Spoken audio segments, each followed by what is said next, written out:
while we were walking with this man by the name of Norman, I noticed a group of migrants that had children that were living on the streets here on Skid Row. ¿Ustedes son de Colombia? Sí, somos colombianos, no escucha la música. ¿Y cuánto tiempo ustedes llevan aquí en los Estados Unidos? Llevo 2 años. Cuando ustedes vinieron aquí a los Estados Unidos, ¿pensaba que iba a llegar aquí a este punto a vivir aquí en esta calle? No, pensábamos que iba a ser una vida diferente. O sea, vinimos a cambiar la vida. Ajá. Pensaba que íbamos a cambiar nuestras vidas, no íbamos a estar así como perros, no es como estamos como perros.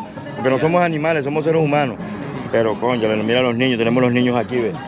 Una criaturita. So here on Skid Row, we got migrants that came here from Colombia, and there's little. Imagine they didn't expect their life to be like this when they crossed over the border. ¿Eso iba a ser la vida? No. No.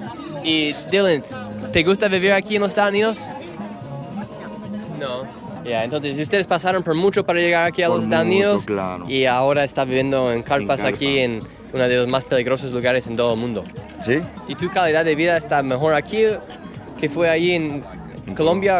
En Colombia, estoy 1000 veces mejor en Colombia. And as I was talking to the migrants from Colombia, a group of non-profit workers that saw me videotaping the expired food they were handing out to the homeless people came and tracked me down, and they started getting a big argument with us over me videotaping the expired food. And just listen to what they had to say. Like, why am I getting in trouble for talking to these people? Why are you guys getting mad at me? Because you guys are just like trying to find what's wrong with what. Expired food and trying to Yeah. Instead of you guys promoting the charities that are actually trying to help.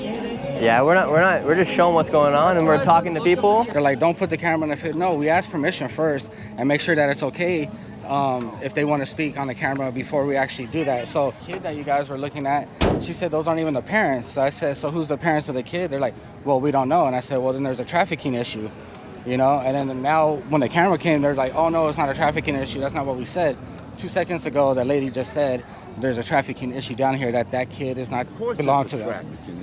Is there a lot of human trafficking and like child trafficking that goes on here in this part of the area? We actually did confront them about the expired food, and she said, well, there's thousands of food and maybe 15 of those are expired. How do we know that only 15 of them are expired if there's mixed in with the thousands?